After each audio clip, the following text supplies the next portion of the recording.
PBS Kids opens worlds of possibilities for all children, thanks to PBS stations and viewers like you.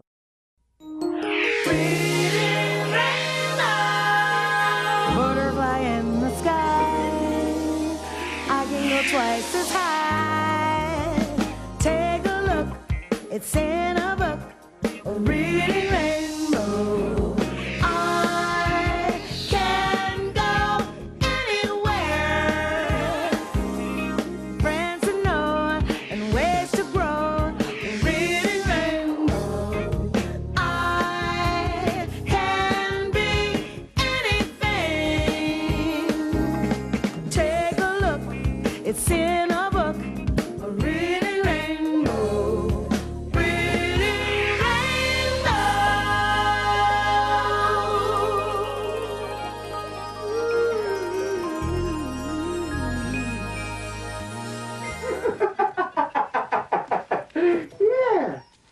Yeah, good boy. Good boy, yeah. Oh, that's a good pup. That's a good pup. Oh.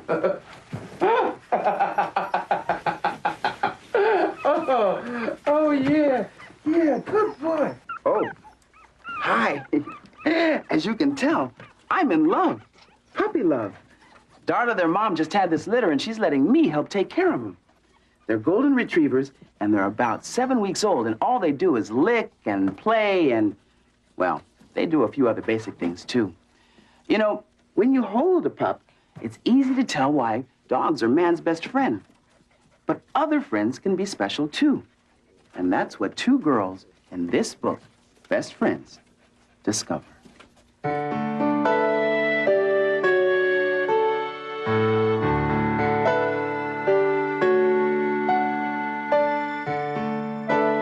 Best Friends. Story and pictures by Stephen Kellogg.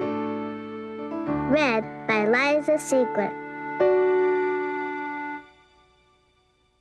Louise Jenkins and I love horses, but we aren't allowed to have real ones. I said, let's pretend that a stallion named Golden Silverwind lives in a stable between our houses. Louise loved the idea. After school, we pretended that we rode Golden Silverwind. Our magic witch hats gave us the power to make our neighborhood anything we wanted it to be.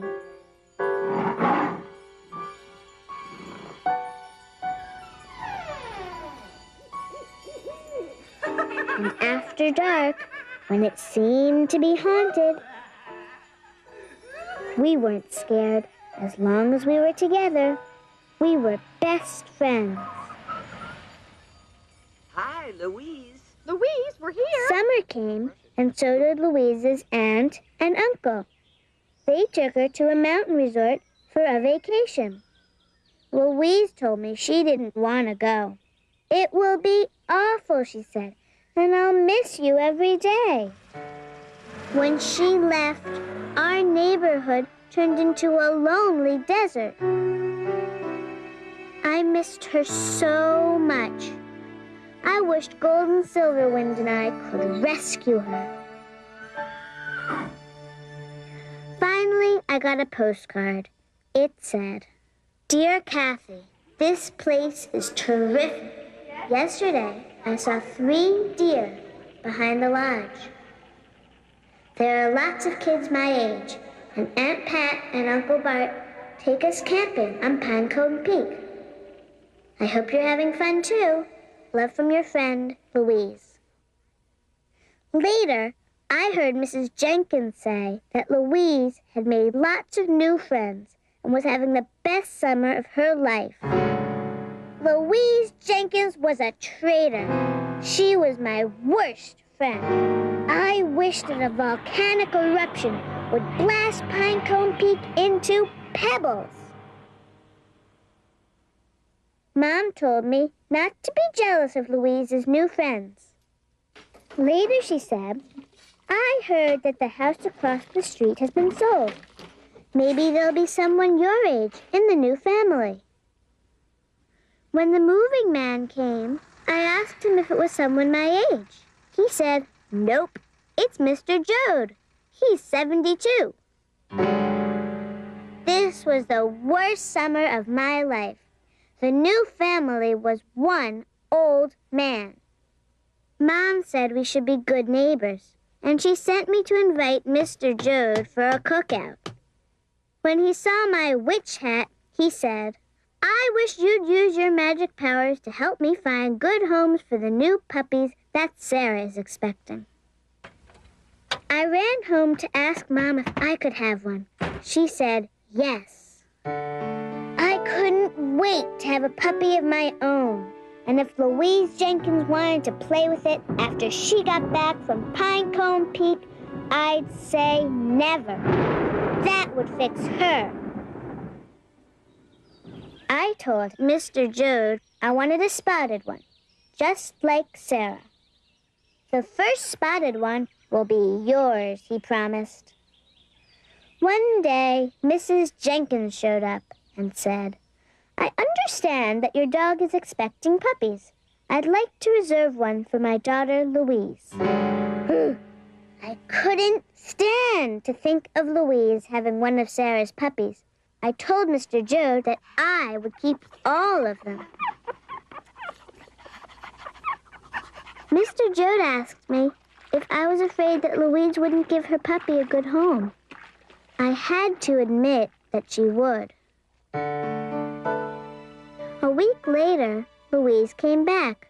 She started talking about all the campouts on Pinecone Peak and how her uncle and aunt had already planned a return trip for the following summer. I pretended to be very interested in my book. Then she told me that she was very glad to be home and that she had missed me very much. She had brought me a red Pinecone Peak sweatshirt, a sparrow's feather, a rock collection, and a whistle on a lanyard that she had woven herself. I told her how much I'd missed her, but I didn't tell her how mad I'd been. I took Louise to meet my new friends. I said, "Aren't Sarah's spots beautiful?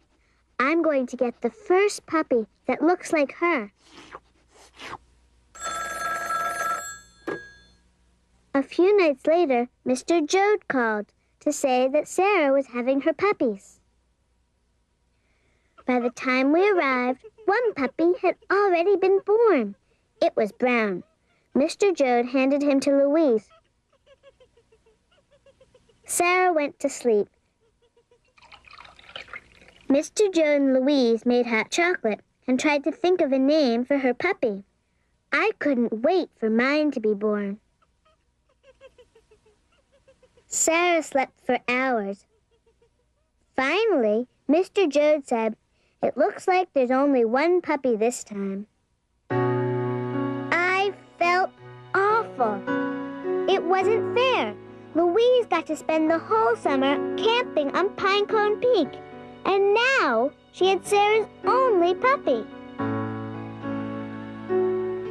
Louise said, "I think the brown puppy should belong to both of us. We could name him Golden Silverwind." Mr. Jode said, "I'll build him a doghouse between your houses." When I got home, I kept thinking how lucky I was to have a special friend like Louise. I was already worried about how much I'd miss her when she went away next summer. But at least this time, when she's camping on Pinecone Peak, I'll have Golden Silverwind all to myself.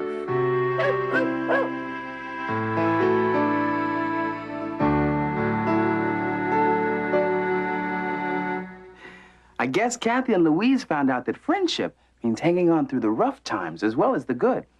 But the good times are what we all like best. What are some of the good times for you and your best friend? We go to the library together. Go sledding on a real snowy day.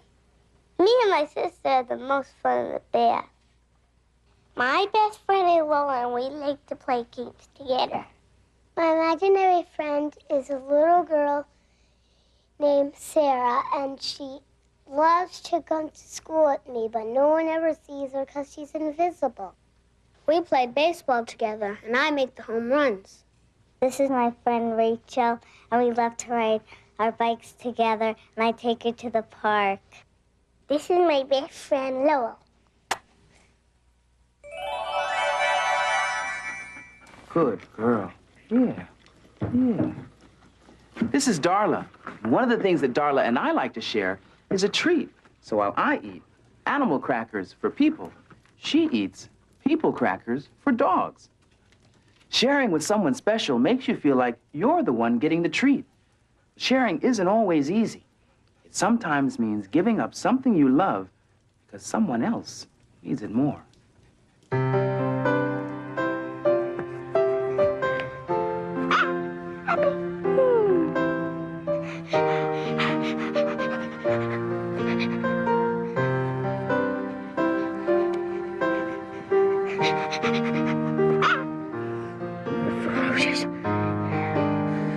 My name is Beth Richmond.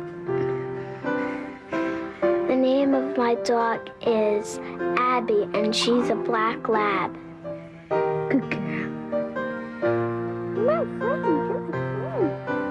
We only have Abby for 1 year because she needs to be trained to be a guide dog for a blind person.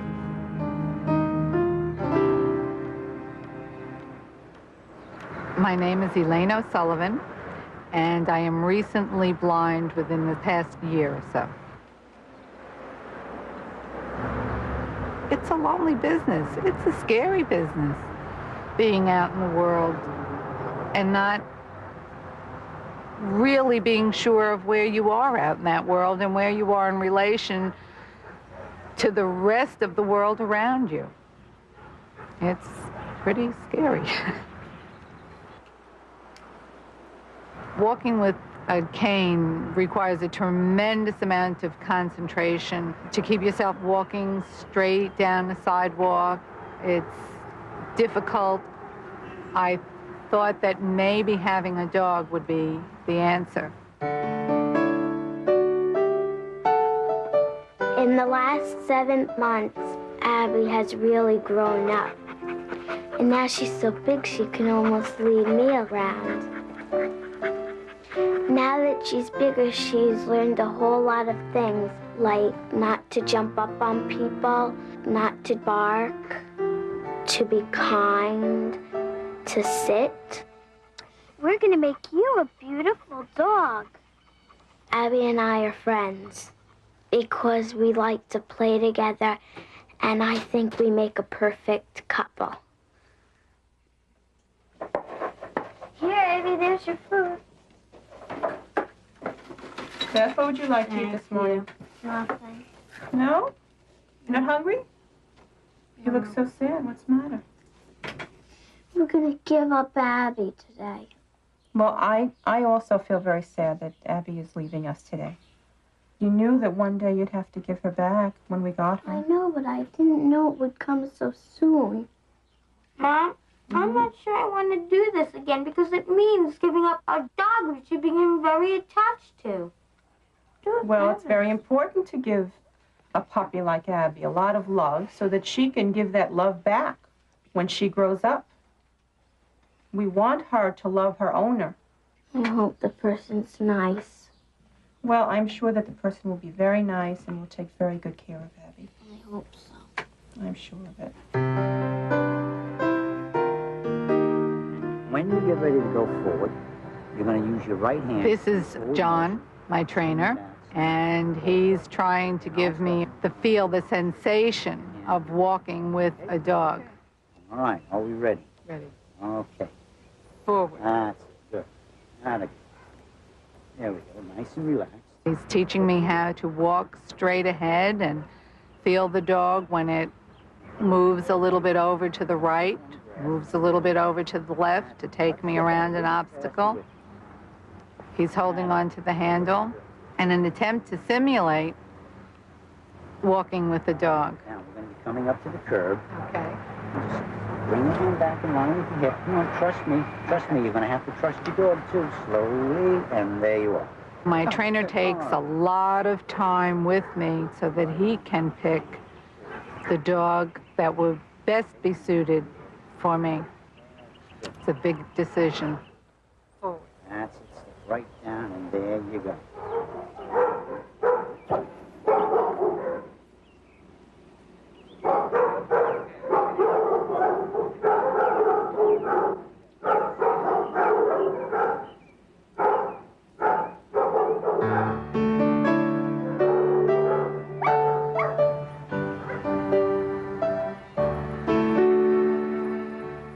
Elaine, I have your dog for you. Yes. Female black lab named Abby. Abby. Okay, here's the leash. Hang on. Okay. The deal light. Okay. And I'll see you in a few minutes. All right, John, thank you. So you're Abby, huh? Are you Abby? You're Abby? Wow, she sure is bigger than I expected her to be. What a nice dog.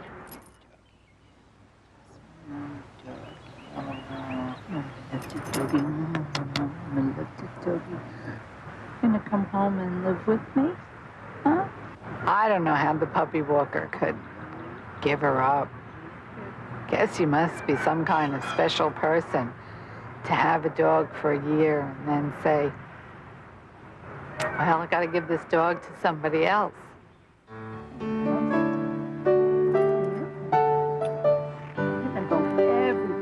Together, huh? We're gonna go every place. Now, this is going to be your very first walk.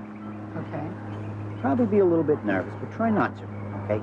I have a safety leash that I'm going to attach to the dog, and I'll talk you through everything. Once you There's more to a guide dog than I ever thought there would be.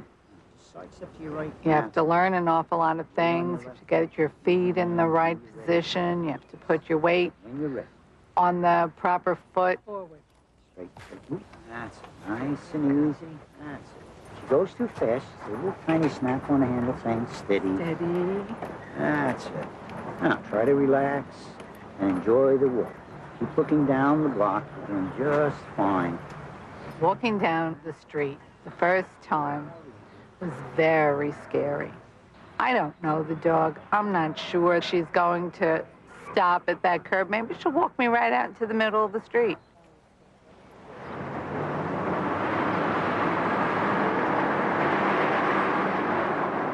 Good. Straight. It's my girl. Good girl. That's my girl. Yeah. Good girl. Nice and straight.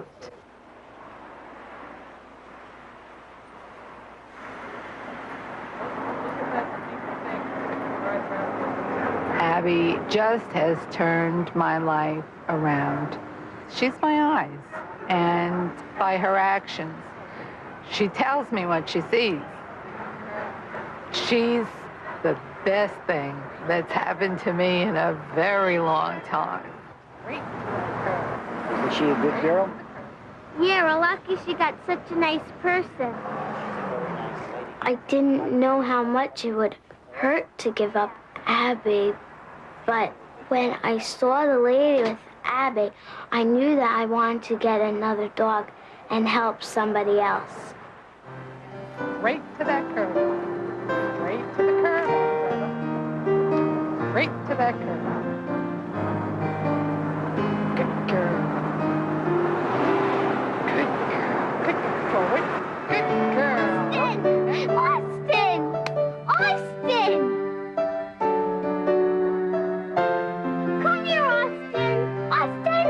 Austin! Austin! Come here. Come here. Austin, we're gonna have a great year together.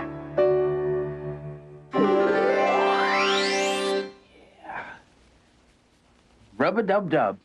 Darla's in the tub, but I'm the one getting a bath. For most dogs, an occasional shampoo and brushing is all they need. But show dogs are different. They get clipped and cleaned and primped and preened until they look like, well, until they look like the cat's meow. That feel good? Yeah?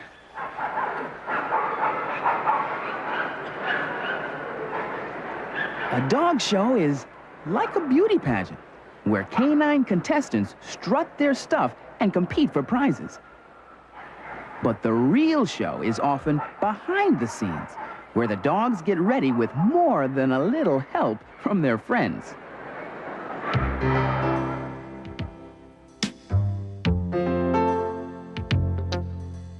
Funny that everyone finds you quite as appealing as I do.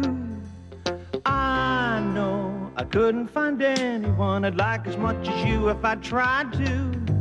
There may be others more cute or more clever, but just like pieces of a puzzle, we fit together.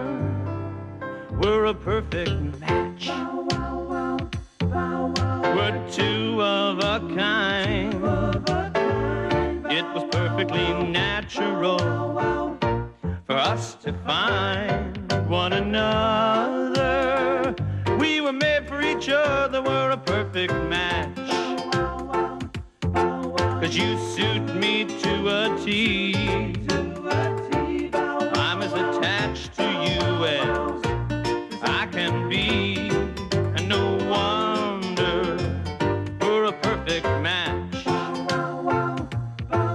You suit me to a T. We formed an attachment so instantaneously.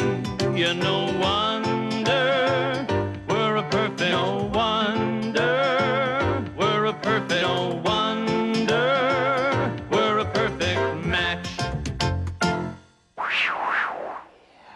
Feels good, huh? Yeah. You may not win a blue ribbon for being somebody's friend, but you'll always come out a winner. And that's true for all kinds of friends, whether you shake their hand or you shake their paw. Shake. Come on. Good girl. Yeah, good girl. So if you are interested in friendship, then here are some other books that'll wag your tail. But you don't have to take my word for it. Huh, girl? Yeah, that's right. Hi, my name is Kenneth Knies. I don't know about you, but I don't like it when people push me around, tell me what to do.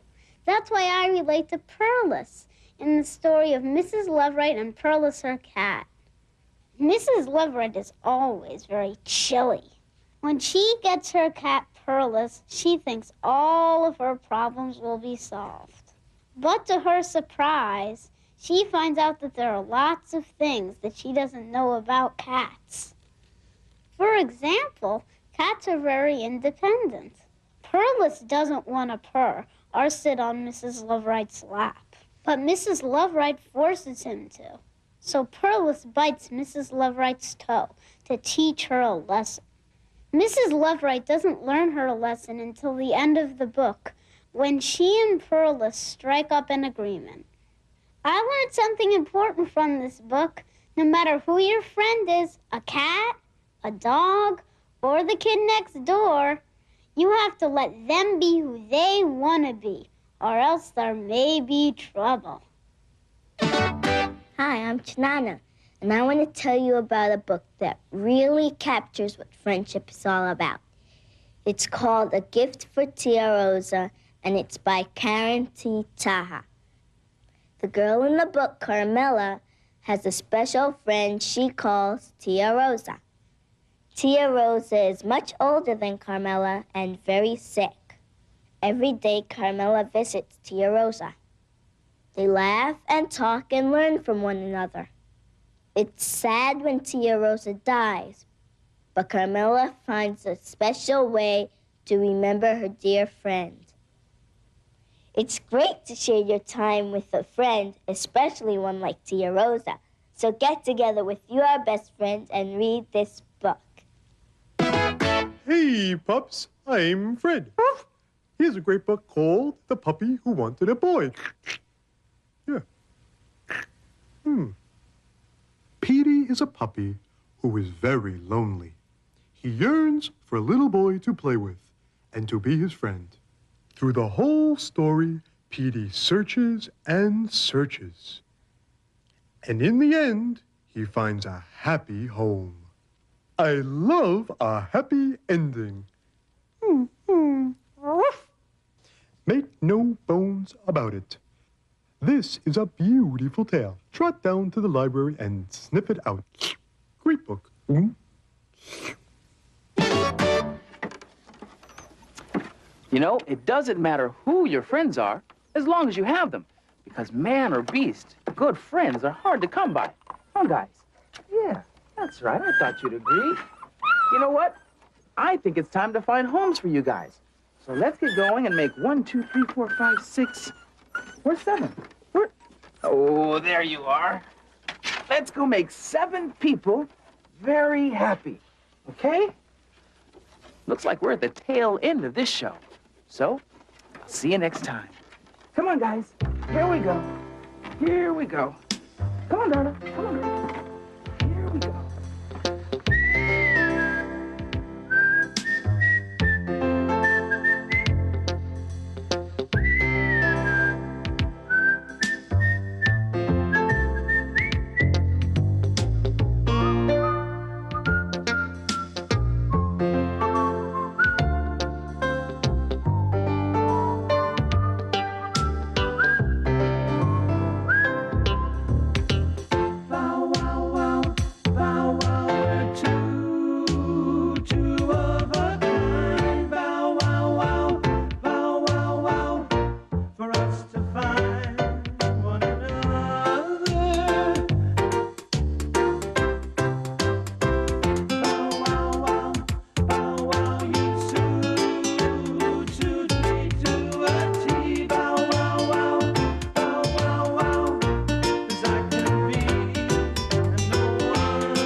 Today's Reading Rainbow books are Best Friends by Stephen Kellogg, published by Dial Books for Young Readers.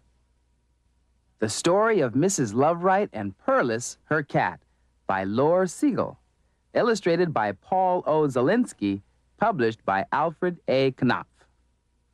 A Gift for Tia Rosa, by Karen T. Taha, illustrated by D. DeRosa, published by Gemstone Books, a division of Dillon Press, Incorporated. The Puppy Who Wanted a Boy, by Jane Thayer, illustrated by Lisa McHugh, published by William Morrow and Company.